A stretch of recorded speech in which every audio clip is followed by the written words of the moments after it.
trabalho dos serventuários, aos agentes da segurança pública, os policiais penais, bem como a polícia militar, que hoje aqui traz o escoltado que se encontra cautelado num estabelecimento prisional aqui do estado de Minas Gerais, mas que também trabalham e lutam diariamente contra a violência para assegurar que nós possamos andar pelas ruas, né, sem ter os nossos direitos, sobretudo o nosso bem maior, que é a vida, lesado pelas pessoas que vivem contra a lei penal. Então também recebam os meus cumprimentos. Cumprimento aqui ainda a família do meu constituinte, que aqui se faz presente, bem como ao meu constituinte. Tenho certeza que hoje vamos promover justiça e que você vai poder voltar reinserido ao seu seio familiar com uma nova perspectiva de que nós não podemos resolver tudo com os nossos próprios meios, de que talvez devamos agir com mais cautela, mas tenho certeza que isso vai servir enquanto um aprendizado para a sua evolução enquanto pessoa, enquanto ser humano, e até mesmo eu acredito que tenha sido para sua mãe, acredito que o seu acautelamento seja uma parte difícil da vida dela, mas entendo que ela tenha se sentido protegida mediante um quadro de violência. Então também te cumprimento, Gleice, cumprimento a tua família e agradeço pela confiança que foi depositada em mim, na equipe que tem trabalhado de uma maneira incessante para promover a justiça e que você possa retornar a sua vida e reconstruir a sua vida. E não menos importante, mas o mais importante dos cumprimentos dessa manhã, cumprimento a esse conselho de sentença, Vossas Excelências que representam a nata da sociedade de Betim, que são pessoas idôneas, que são pessoas trabalhadoras, pessoas comuns e aptas para julgar essa causa. A defesa cumprimenta a todos vocês, deseja um excelente dia, um excelente resto de manhã e já antecipo os meus votos de um feliz 2025, de um feliz Natal, de que venha um ano extraordinário e abençoado por Deus para todos vocês. Inicio a minha fala, então, dizendo para Vossas Excelências que de início nós tínhamos uma acusação de tentativa de homicídio. Pode passar, por favor.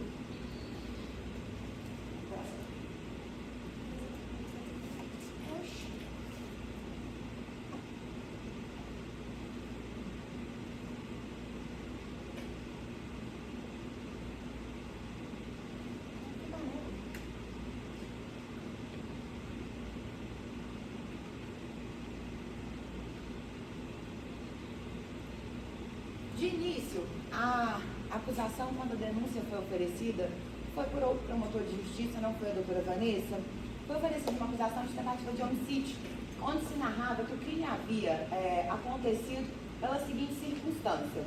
Segundo a denúncia, o Cleison teria tentado matar o Ademar porque o Ademar supostamente não aceitaria que o Cleison tivesse envolvimento com a criminalidade. O Ademar, na época, era companheiro da mãe do Cleison, e aí, mediante a esse conflito de valores morais mesmo, ele separou da mãe do Cleison, e o Cleison teria ido atrás dele para ameaçá-lo e tentar ceifar a sua vida.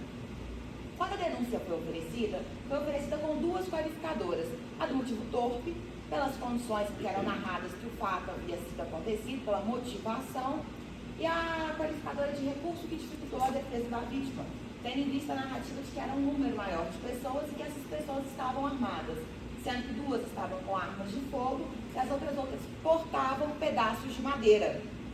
Pois bem, posteriormente, a vítima foi ouvida, como ele relatou aqui hoje pra gente, ele foi ouvido em seguida do seu atendimento médico. No seu atendimento médico, no seu primeiro depoimento, ele não traz muitas informações, mas posteriormente, em uma diligência realizada pela Polícia Civil, que é a unidade competente por realizar investigações, o Ademar trouxe a informação de que, na verdade, o crime aconteceu por essas condições de ele não concordar com o envolvimento do Cleison com o tráfico de drogas, que ele não aceitava nenhuma hipótese, que ele se insurgiu contra, que ele terminou porque a mãe não aceitava que falasse do filho, e aí separou e acabou. Contudo, na audiência de instrução e julgamento, porque o procedimento de competência do Tribunal do Júri, a defesa entende aqui que Vossas Excelências não têm obrigação de ter saber jurídico, então se fazem necessários alguns esclarecimentos. O procedimento de competência do Tribunal do Júri, ele é um procedimento bifásico. Primeira fase, nós chamamos popularmente, de sumário de culpa, que é como os réus costumam dizer dentro dos estabelecimentos prisionais, eles estão sumariando. Então é um juízo de admissibilidade. Não significa que a pessoa seja inocente ou culpada, mas meramente se há indícios de materialidade e autoria, porque sendo comprovados esses indícios, e aqui a gente não fala de provas irrefutáveis, mas de indícios, entende-se que aquela pessoa deve ser submetida ao Tribunal Popular para que os seus iguais o julguem. Então, nessa primeira fase, quando houve a audiência de sumário de culpa, o Ademar nos trouxe a informação de que, na verdade, a motivação do crime foi ciúme, porque o Cleison seria um filho muito ciumento, que não aceitaria o relacionamento e o envolvimento dele com a sua genitora, e por isso ele iniciou uma série de perseguições contra a vítima. Mas aqui se faz necessário uma reflexão para Vossas Excelências.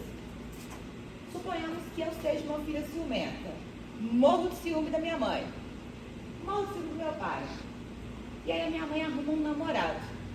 Eu, como filha ciumenta, não aceito o namorado. O namorado então vai embora. Se ele vai embora, automaticamente o meu problema está findado. Se o meu problema acabou, para que eu vou gastar energia de ir atrás daquela pessoa que me desperta ciúme para ficar ameaçando ela? Eu vou querer mesmo que ela vá embora. Se ela quiser até que eu faça um empréstimo para comprar passagem de avião para ela ir para Júpiter, eu até faço o empréstimo.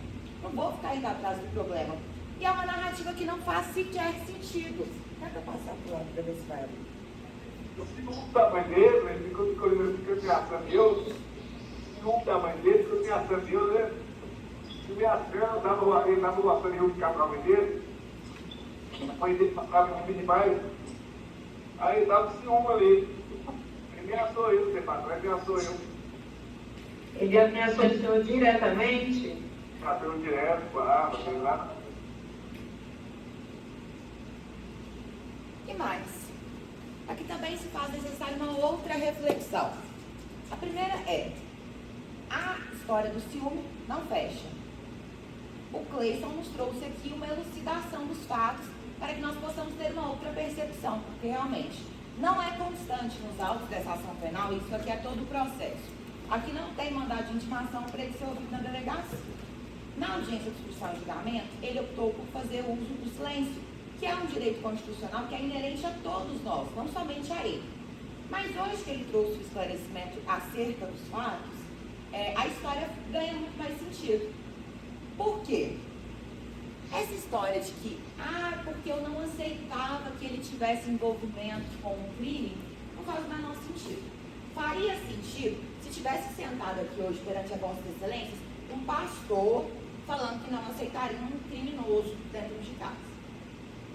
Agora, um criminoso falar que não aceita outro criminoso, desculpa. Querer que Vossas Excelências engulam essa história é debochar da capacidade cognitiva desse conceito de sentença. É dar um laudo de que Vossas Excelências são pessoas desprovidas de inteligência.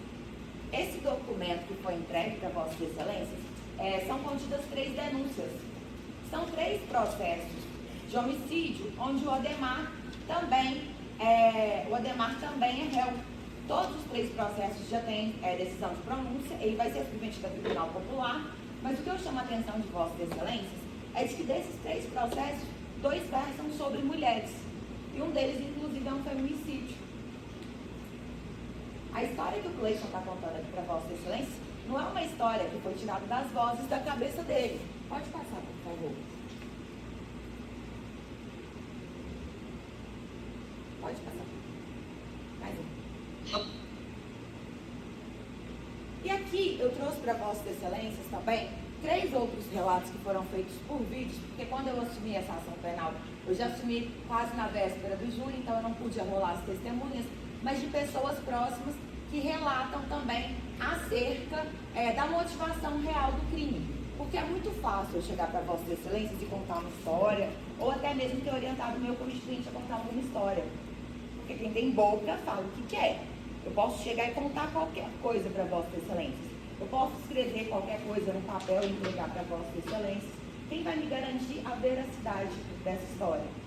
Mas a história ganha total sentido e relevância, tendo em vista que nós temos um outro histórico de outros crimes, inclusive um deles foi praticado na Bahia, e nós temos outras pessoas também trazendo o mesmo relato. Pode passar o primeiro, por favor. sou sogra do Cleiton. Em 7 anos eu conheço o Cleiton. É uma excelente pessoa. E se eu puder te ajudar, atrapalhar nunca. Ele, mas o Ademar não dá certo, porque o Ademar é uma pessoa, ele morou com a mãe dele e ele agrediu muito a mãe dele. E como o Cleiton é filho, ele está ali para defender a mãe dele.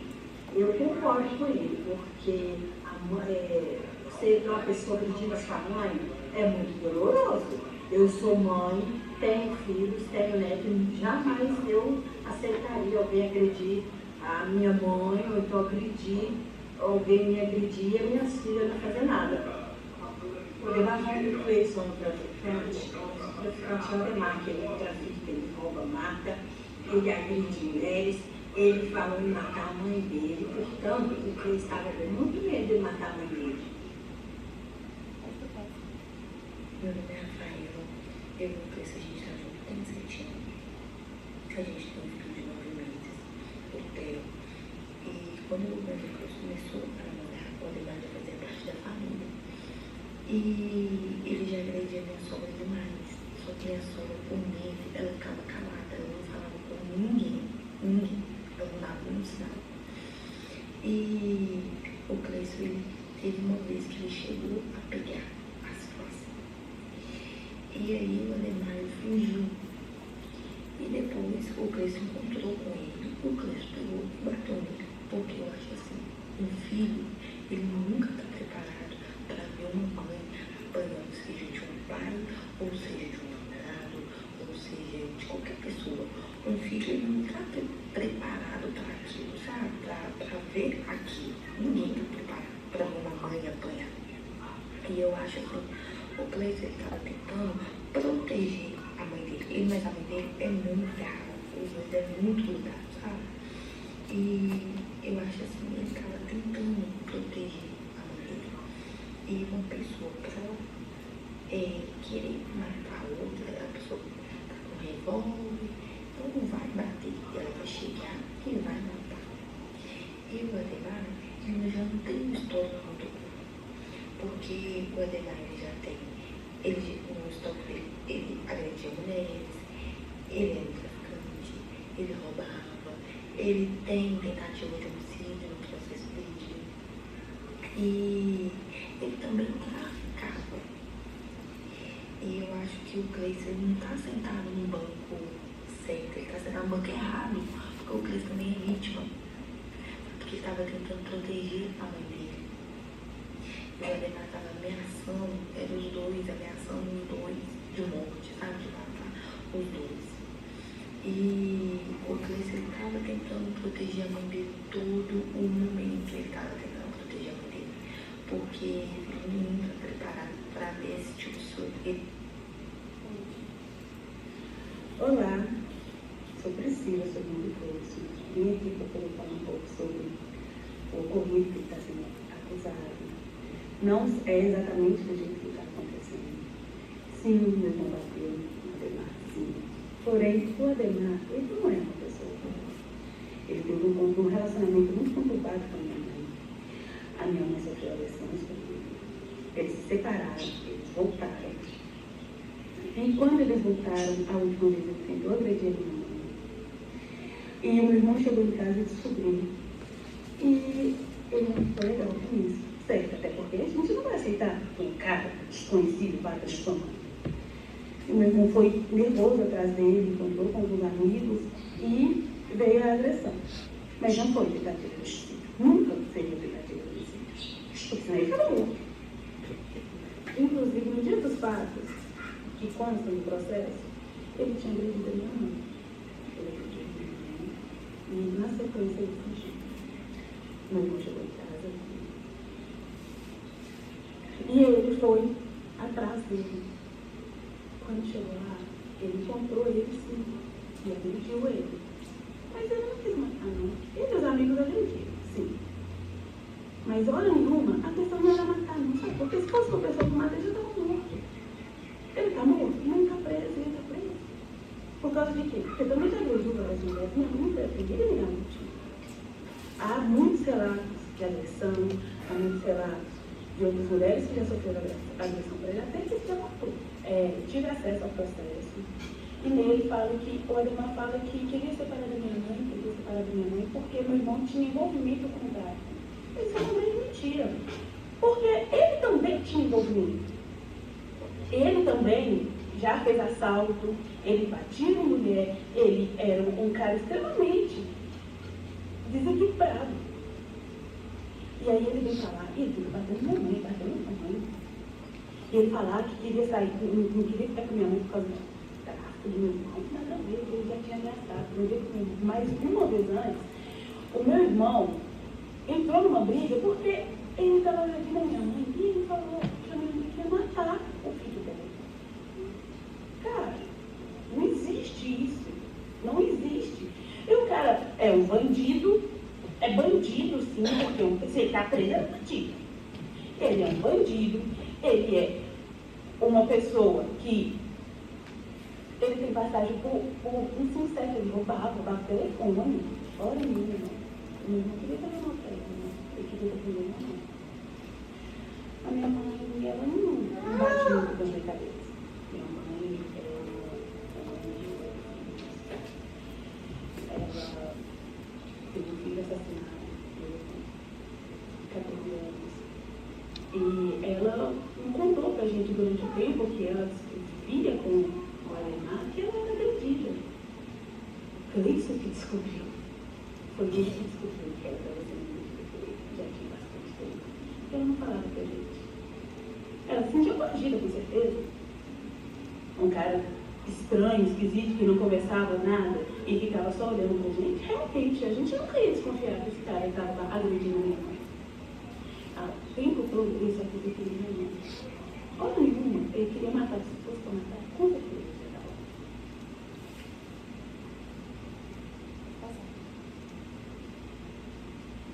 E aqui eu trago uma reflexão para Vossas Excelências, na verdade duas. A primeira delas, todos nós, de uma maneira muito natural e até mesmo cultural, nós somos ensinados a amar os nossos pais de uma maneira incomensurável. Todos nós nutrimos, salvo algumas exceções, quando acontecem algumas situações, sobretudo de violência, mas é muito natural e inerente do ser humano um amor incondicional aos nossos pais. Algumas pessoas são mais apegadas ao pai, outras mais à mãe. No caso do Cleison, como os relatos, ele era muito apegado à mãe. Eu sou muito apegada ao meu pai. Se eu descubro, de todo modo, que a minha mãe está vivenciando uma situação de violência, eu não sei se eu não estaria no lugar do Cleison hoje. Eu sinceramente não sei se eu também não ia querer ferir aquela pessoa. E durante o interrogatório ele trouxe aqui uma frase, para Vossas Excelências, que eu até anotei no papel e eu achei muito marcante. Eu queria bater para ele ver como é bom bater na mãe dos outros. Eu desafio a cada um de vocês a refletirem se a sua mãe está vivenciando um relacionamento, uma média de 4 anos, e aí você descobre que nesse período todo ela vivenciava uma situação de violência. E aí você começa a perceber a sua mãe com o olho roxo, com hematoma, com os braços roxos, com marcas, receosa, com medo de viver na própria casa. Se cada um de vocês teria tido uma ação diferente. Porque a gente só faz o que dá conta.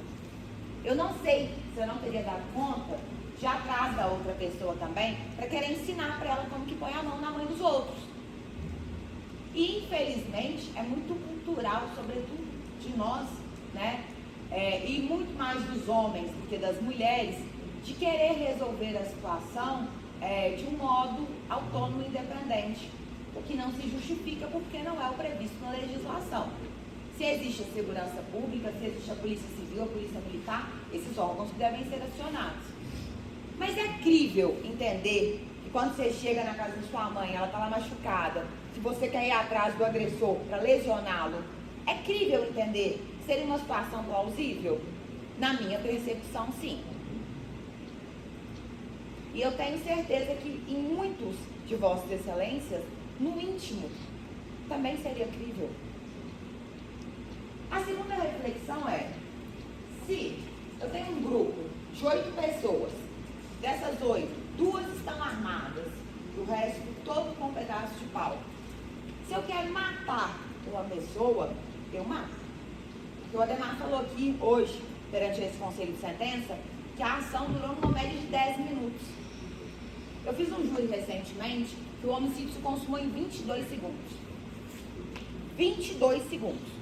22 segundos para ceifar uma vida se esvair. 22 segundos e 5 disparos de arma de fogo. Sendo 2 na cabeça. 10 minutos é muito tempo. Para quem quer matar e está num grupo de 8 contra uma pessoa que sequer é uma pessoa que tem um porte físico atlético, tem um condicionamento físico para aguentar correr a maratona de São Silvestre, submudo, correr, entrar na pizzaria e derrubar panela e esconder debaixo de prateleira, porque nós vimos hoje o porte físico dele aqui. 10 minutos é muito tempo. Então, se ele tivesse o dolo, o desejo de matar, ele teria matado. Ele assumiu aqui hoje. E se ele tivesse sendo uma pessoa desonesta, e eu sempre falo isso, porque muito se tem a percepção de que a defesa seja... E o meu pai brinca muito disso comigo. Quando alguém pergunta, e qual profissão que a Aline seguiu? Ele sempre brinca que eu sou cuviteira profissional. Muito se tem a percepção no senso comum de que o advogado nada mais é do que uma pessoa que passa a mão na cabeça. Se hoje nós estivéssemos aqui passando a mão na cabeça do Cleison, a primeira coisa que eu teria orientado seria: não fale que você estava com arma de fogo. Porque o Ademar falou aqui hoje que não viu ele com arma de fogo. Que não poderia confirmar se ele estava com arma de fogo. O que seria muito plausível. Porque se tem 8 pessoas me perseguindo, querendo me matar, eu vou perceber cada uma delas e vou ver... Vamos parar aqui só um pouquinho, gente? Vocês estão correndo atrás de mim? Vamos parar aqui 1 minuto, levanta a blusa, deixa eu ver se tu está com arma de fogo. Não é plausível. Seria plausível acreditar que ele não tinha percebido. Mas se a gente quisesse fomentar a impunidade aqui hoje, eu teria falado para ele mentir, para ele falar que ele não estava com arma de fogo. Porque se ele está com arma de fogo, sinceramente, ele assumiu aqui perante Vossas Excelências que ele estava andando armado, e ele estava mesmo. Se ele quisesse matar, ele teria descarregado o tambor no Ademar. Que fosse um de 6, de 8, de 12, ele teria descarregado. Era uma pistola. Teria descarregado o pente. Quem quer matar, faz. Quem quer matar não dá coronhada na cabeça. E suponhamos que num outro cenário, num outro contexto, ele estava com um pedaço de pau. Porque tem um depoimento que fala que o Cleison portava um pedaço de pau. Se ele quisesse matar, e isso eu posso falar para Vossas Excelências, ele teria dado porrecada, paulada na cabeça do Ademar e aberto a cabeça do Ademar. Quem quer matar, tem meios para fazer isso, faz. E muitas das vezes nem tem meios, igual a gente vê, né, nas selvagerias de brigas de torcida organizada, que acontecem mortes por espancamento sem qualquer outro objeto. Vai lá e mata o outro espancado com as próprias mãos e volta para casa. Se ele quisesse matar, ele poderia ter feito isso também. Já que ele estava com uma arma, ele assumiu que estava com a arma, num depoimento fala que ele tinha um porrete. Se ele quisesse matar efetivamente, ele teria matado. E é cultural, entender? E não é o primeiro, segundo, terceiro caso. É muito comum que nós percebamos nesses casos. Por quê? Eu já vi muito caso, sobretudo de pai, que vai lá e mata o cara que tentou estuprar a filha, que mata o abusador da filha, de filho, que vai lá e mata o cara que agrediu a mãe. É crível entendermos a situação aonde ele estava inserido. Pode passar, por favor.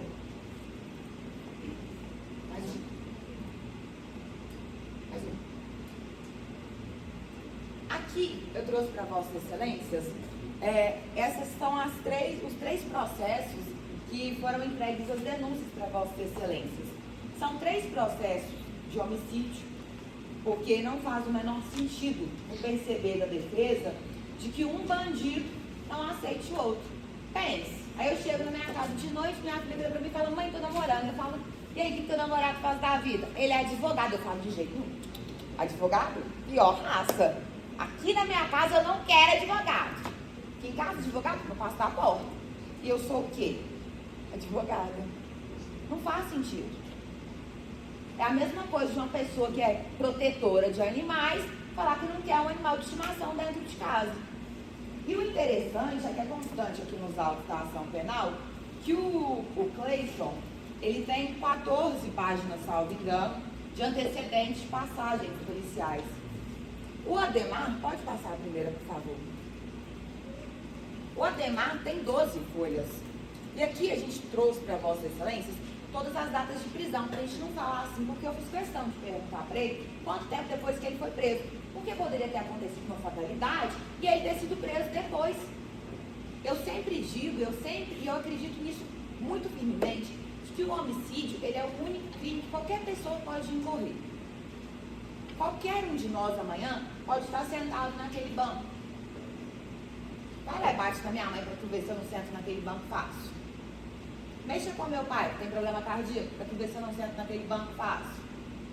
Dentre outras situações, você pode estar voltando do seu trabalho à noite, depois de um dia cansativo, estressante, dirigindo, uma via escura, sem perceber que tem alguém atravessando a rua, você mata aquela pessoa atropelada.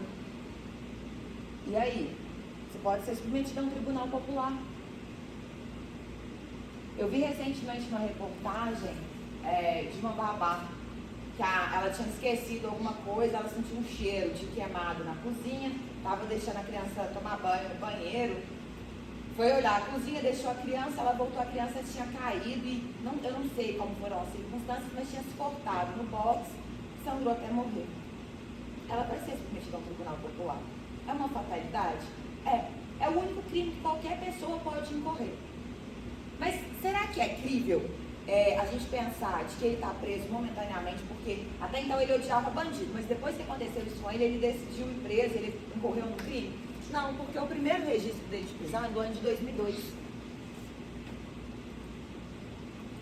Ele não é uma pessoa que entrou na criminalidade ontem. E isso acompanha muito o que foi relatado aqui, de que ele já tinha envolvimento muito anteriormente. Em 2002, eu tinha 6 anos de idade. Hoje eu já sou uma jovem senhora. A primeira prisão dele tem quase o mesmo tempo de vida que eu. Pode passar, por favor. Mais um. Essa é a primeira denúncia que foi demonstrada e entregue para Vossas Excelências. Aqui a letra ficou bem pequena, mas eu acredito que no papel vocês vão conseguir ler melhor. Pode passar mais um. Mais um.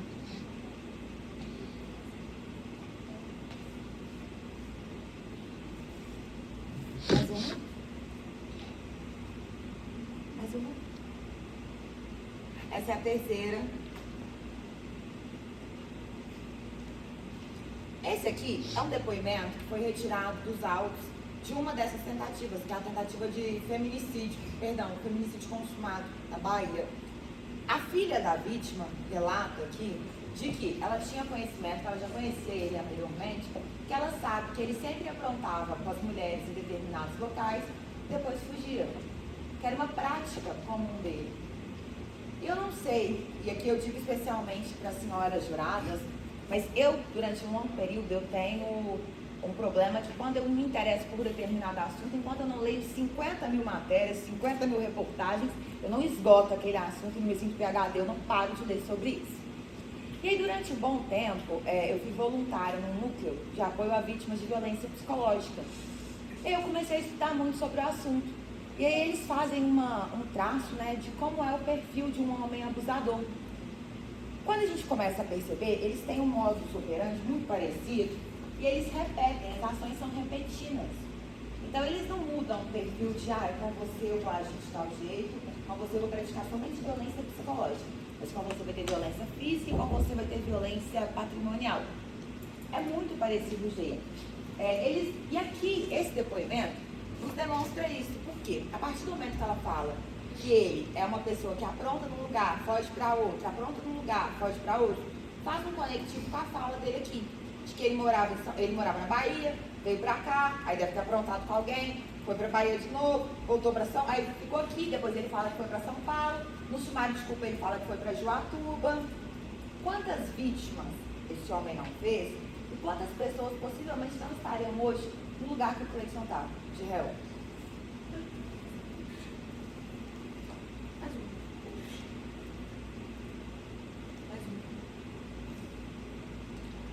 Aqui, senhores, eu trago para Vossas Excelências, porque, em que pese a promotora já tenha sustentado para Vossas Excelências de que não se trata de um crime de tentativa, A defesa, mais uma vez, reitera, né? Eu conversei com a promotora antes do início do julgamento, nós entendemos do mesmo modo, nós temos o mesmo posicionamento. Por quê?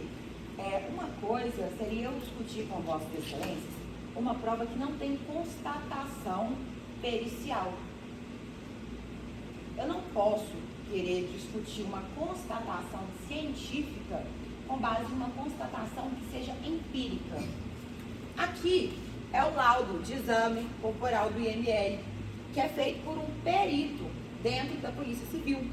As lesões que o Ademar sofreu, e aqui vem a parte da quesitação, que são quesitos que o médico preenche. Ele teve, sim, ofensa à integridade física e corporal? Sim. Ele teve a saturação, foram pontos. Qual o instrumento que foi feito? Contundente. Por que o Cleison deu uma coronhada na cabeça dele? É um objeto contundente. Um pedaço de pau também seria um objeto contundente? Seria. Um chute de bota na cabeça seria um objeto contundente? Seria. Então, até aqui, faz total sentido com a história. E aí vem esse quesito. Da ofensa resultou perigo de vida? Não. A ofensa foi produzida com emprego de veneno, fogo explosivo, tortura ou meio cruel que poderia resultar em perigo comum? Sem elementos para afirmar. Eu perguntei aqui para o Ademar perante Vossas Excelências quantos pontos ele tinha ganhado de saturação. Ele falou que ele não se recordava ao certo, mas que ele achava que eram 6. Aqui no REDS, que é o boletim de ocorrência, né, desse crime, os policiais militares nos narraram que foram 3 pontos de saturação. 3 pontos. Se eu estou com uma arma de fogo, eu quero matar alguém, eu dou uma coronhada na cabeça da pessoa. A pessoa toma 3 pontos. Eu estou de bondão, eu estou com 8 pessoas. Sendo que tá todo mundo com porrete na mão, eu estou com mais um amigo que está também de arma. Se eu quero matar, é muito fácil. Eu não vou fazer com que a pessoa tome 3 pontos na cabeça. Se eu quero matar, eu vou dar um tiro na cabeça dela. Ah, eu estou sem bala, meu amigo pode ter. Ai, meu amigo também não tem bala. Tem um monte de porrete. Eu vou estourar a cabeça dessa pessoa. E ainda assim, eu gostaria de mostrar para Vossas Excelências de que 3 pontos é uma quantidade muito ínfima. Eu tenho uma cicatriz aqui, e só essa cicatriz aqui, eu tomei 5 pontos. E eu tenho essa outra aqui, foram 3 pontos. Exatamente 3 pontos. Eu machuquei isso aqui, uma briga. Se você parar uma briga, nunca mais eu faço isso. Não façam isso. Crianças, não façam isso sem a companhia de um adulto. Eu tomei uma garrafada. Pensa, se a pessoa que está lá no meio da confusão, que me deu a garrafada, tem que responder por uma tentativa de homicídio, que eu tomei 5 pontos de um lado e 3 do outro. Então, 8 pontos. Eu não quase morri por conta disso. E ainda assim, não são constantes nos autos dessa ação penal os prontuários médicos de atendimento dele. Mas eu fiz questão de perguntar por quê. Quanto tempo levou o atendimento? Eu fiquei esperando lá no total 1 hora. Mas o seu atendimento em si, mais ou menos 30 minutos. O senhor tomou medicação? Não. O senhor fez algum exame? Não. E pode-se falar o que quiser do nosso país. Mas, indiscutivelmente, o Brasil está muito à frente de muitos países pelo nosso sistema de saúde. O nosso SUS, indiscutivelmente, é uma bênção, sobretudo para a população mais carente. Se tem atendimento gratuito, doutora Aline, mas demora, eu entendo. Mas a gente também tem que entender que é um sistema que é sobrecarregado. Então, tem aí a onerosidade? Tem. Mas quando se chega uma pessoa no SUS, o atendimento, em caso de urgência, é imediato. E aqui eu conto para Vossas Excelências um caso, só para contextualizar. Desde que eu me entendo por gente, eu tenho o mesmo plano de saúde na minha casa, que é um plano de saúde que meu pai fez quando eu nasci. Sua filha mais velha, quando eu nasci, ele fez um plano de saúde e fez para todo mundo. Na época éramos eu, ele e a minha mãe, que é o plano de saúde da Unimed. Quando eu estava na faculdade, em 2016, um belo dia, meu telefone toca e meu pai tinha infartado. Meu pai infartou, depois do galo perdeu uma final. Totalmente justificável. Não tem problema. E aí, a moça que estava na empresa lá, que ele trabalhava, falou assim, amiga Aline, a gente chamou o SAMU. Eu falei, não, meu pai tem plano de saúde, pelo amor de Deus, liga pra Unimed. Não, só vem o SAMU. O SAMU, gente, pegou meu pai, eu corri pra empresa, fui acompanhando, Perguntei, vocês vão levar ele para o hospital da Unimed? Não, a gente só leva para o SUS. Meu pai chegou infartado na UPA. Eu moro em Belo Horizonte, na região Centro-Sul, fui para a UPA Centro-Sul. Meu pai chegou na UPA Centro-Sul, levemente inconsciente, juro para Vossa Excelência. Meu pai foi atendido de imediato, porque era uma situação de risco iminente de vida. Era uma situação de urgência. Se ele ficasse esperando, e é por isso que existe aquela marcação, né, de urgência, de necessidade de priorizar o atendimento, ele teria morrido. Se o Ademar tivesse chegado na UPA, morrendo no risco de vida, ele não teria ficado esperando a hora. Se ele tivesse chegado num estado grave, eu tenho certeza absoluta que minimamente o exame de um raio-x da cabeça, para ver se tinha dilatado alguma artéria, algo nesse sentido, teria sido feito. Quando eu acidentei de carro, eu cheguei com muita dor de cabeça no hospital, de ambulância também, e eles fizeram tantos exames em mim, no SUS. Eu acidentei na BR, e aí o médico constatou que tinha dilatado uma artéria da minha cabeça, que poderia romper, e eu poderia ter um aneurisma de imediato. Fiquei internada 4 dias só para observar isso, se eu não ia empacotar dentro do hospital. Se ele tivesse tido qualquer problema mais grave, se ele tivesse sido exposto a um risco de vida, ele não teria ficado lá esperando. Ele teria tomado uma medicação, ele teria feito um exame. E aqui o último quesito também, que é muito interessante, é de se ele teve alguma debilidade permanente, né, que dificultou o trabalho, que causou deformidade, algo nesse sentido. E a resposta do quesito pelo médico perito é de não. Então não há que se falar em tentativa de homicídio, há que se falar em lesão corporal. Não estou aqui para passar a mão na cabeça dele, tá errado pra caramba. Mó vacilão. Mas não há que se falar em tentativa de homicídio, porque se ele quisesse se matar, não faltavam meios, oportunidades e tempo ágil. Pode passar, por favor. Pode passar os dois. Mais um. Nos áudios, tio Cleis. Pode passar. Por fim, eu gostaria de dizer para Vossa Excelência quem que é o Cleison. Eu contei para Vossa Excelência quem que é o Ademar. Como a promotora disse aqui, nenhum dos dois é santo. Não fui contratada para defender um pastor. A vítima não é um padre. Nenhum dos dois estavam fazendo caridade na hora dos fatos, não estavam entregando sopa para o povo que mora na rua, não estavam distribuindo pão para a população que mora na rua. Muito pelo contrário, eram 2 pessoas com envolvimento com tráfico de drogas. São 2 pessoas que têm mais de 10 páginas de passagens policiais. São 2 pessoas que têm históricos de crimes equiparados a hediondos. Não são nenhum pastor. Não é nenhuma pessoa assim, é um cidadão comum, é o home simples, que levanta às 6 horas da manhã, que vai trabalhar, que leva o filho para jogar bola no final de semana. Mas não significa que ele não possa ser depois disso. Não existe um ser humano que não seja irrecuperável.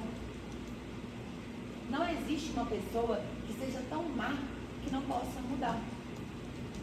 Infelizmente, e eu acredito muito fielmente nisso, nós somos frutos do meio em que nós estamos inseridos.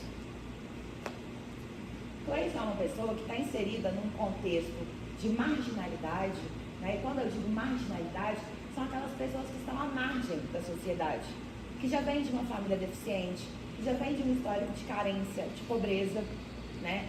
Hoje nós sabemos, com 55 mil estudos, que infelizmente a violência e a pobreza, né, a criminalidade tem uma ligação direta com a pobreza. Ele teve um irmão assassinado num contexto de criminalidade com 14 anos. Sempre residiu em situações periféricas.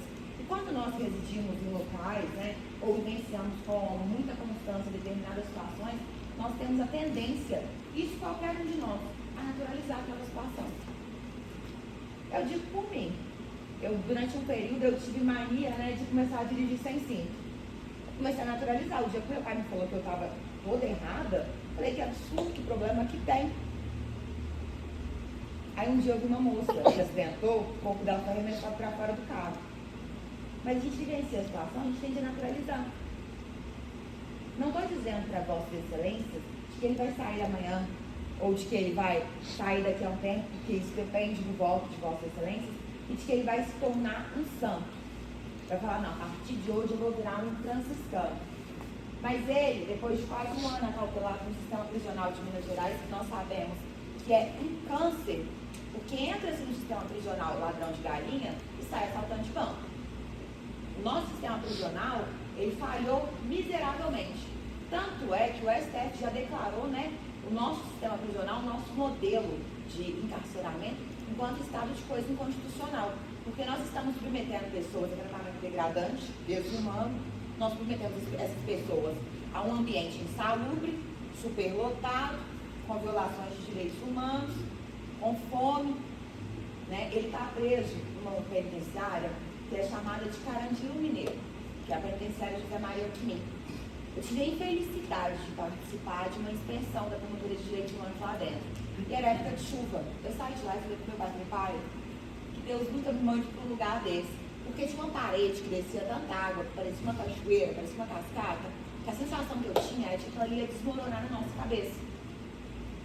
Eu tenho certeza absoluta, e isso ele me confidenciou, que se ele tiver a oportunidade de ser julgado nos termos em que nós estamos requerendo, tanto a defesa, tanto o Ministério Público, ele vai querer reconstruir a sua vida para nunca mais parar num lugar como aquele. Porque ele, quando ele foi preso, o bebê, o filho que ele disse aqui perante a Vossa Excelência que ele tinha 1 mês de vida. Quando ele foi preso, ele estava com o filho no colo. O filho dele hoje tem 9 meses. É um bebê que já anda, já fala algumas coisas, uma fofura. E ele está perdendo o crescimento do filho. É um tempo que não vai ser recuperado nem para ele nem para o filho. Mas é uma oportunidade dele mudar a história da vida dele e fazer tudo diferente para oportunizar um exemplo de vida digna para o filho dele, que hoje é apenas um bebê. Está aqui uma foto dessa criança que até o presente momento está crescendo sem pai por conta de um ato que ele praticou de uma maneira inconsequente, de cabeça quente. O que nós pedimos hoje para Vossas Excelências é que não julguem meramente de uma maneira que vá contra o que tem sido demonstrado. Vossas Excelências podem votar de acordo com a convicção de cada um. Podem entender, inclusive, que a defesa e a acusação destoam do entendimento de Vossas Excelências. Porque nós não enxergamos as coisas como elas são, nós enxergamos as coisas como nós somos. Então pode ser que algum dos senhores jurados entenda que na verdade tinha sim o dolo de matar. E Vossas Excelências não precisam justificar os votos. Então, quando forem votar, eu vou deixar aqui para Vossas Excelências o pedido da defesa da maneira como nós gostaríamos que Vossas Excelências votassem. O primeiro quesito, que é o quesito que versa sobre a materialidade, a defesa pede para que Vossas Excelências votem sim, porque foi constatado por laudo pericial de que sim, o Ademar foi agredido, indiscutivelmente. O segundo quesito, que é sobre a autoria, a defesa também pede para que Vossas Excelências votem sim, porque o Cleison assumiu aqui perante todos nós que ele foi um dos autores. E se ele quisesse se esquivar da aplicação da lei penal e da justiça, ele poderia ter negado, porque hoje o Ademar disse aqui para a gente que ele não tinha certeza de que ele tinha participado. E aí eu preciso fazer também um outro esclarecimento de que a nossa Constituição, ela tem um princípio, que é o princípio do indúbio pro réu. Se a própria vítima fala que não tem certeza e o réu nega, na dúvida o réu deve ser favorecido. Mas não foi o que aconteceu. A vítima negou, falou, não sei, não tenho certeza, não vi, e o réu foi e assumiu. Então a defesa pede para que Vossas Excelências votem sim. O terceiro quesito, aqui que versa sobre a tentativa do crime de homicídio, a defesa pede para que Vossas Excelências votem não, porque não iniciou uma consumação de um crime de homicídio. Aqui é o maior exemplo, sobretudo quando se fala em justiça e justiçamento, que ele tentou fazer justiçamento. O pensamento dele foi, você bateu na minha mãe? Então agora eu vou te bater também. Você não foi lá e bateu na minha mãe? Vou te ensinar como que é bom bater na mãe dos outros. Então a defesa pede para que Vossas Excelências votem não, por entenderem que não houve um início de uma tentativa de homicídio, mas houve um crime de lesão corporal. Se Vossas Excelências não entenderem até esse ponto, passaremos para o quarto quesito, que é o quesito genérico da absolvição. Vossas Excelências podem votar de acordo com a convicção de cada um e não precisam justificar. Esse quarto quesito ele é genérico, ele é meramente o jurado absolve o acusado. Eu não vou pedir para que Vossas Excelências votem sim, mas se no seu coração vibrar o desejo de absolver o Cleison, pode sim. O quinto quesito e o sexto, eles versam sobre as duas qualificadoras. A primeira é o motivo torto, porque segundo o Ademar, né, a motivação desse crime é porque ele terminou com a mãe do Cleison por não aceitar que o Cleison fosse bandido. A defesa, obviamente, pede para que Vossas Excelências votem não, porque inexiste nesse crime um motivo torto. E o último quesito é a qualificadora do recurso que dificultou a defesa da vítima, tendo em vista que o grupo estava em maior número, né, e armado. A defesa também pede para que Vossas Excelências votem não, porque se eles quisessem efetivamente se aproveitar dessa situação, hoje o Ademar não estaria aqui. E não somente por uma questão de estarem armados, mas se são 8 pessoas e elas querem matar, sem pedaço de pau e sem arma de fogo, elas teriam matado o Ademar de um jeito que ele teria sido espancado tão brutalmente que o velório seria de caixão fechado. Então a defesa também entende que não há o cabimento, não há a aplicação dessa qualificadora. Sem mais delongas, eu agradeço a Vossas Excelências por terem ouvido a tese da defesa, a fala defensiva com tanta atenção e desejo que Vossas Excelências votem, né, com a plenitude e a sabedoria do rei Davi, ao mesmo passo também que votem com a humildade de um franciscano e a calma, a paz de espírito de um monge. Muito bom dia ainda a todos, um excelente final de semana e aqui a defesa descansa. Excelência, muito obrigada.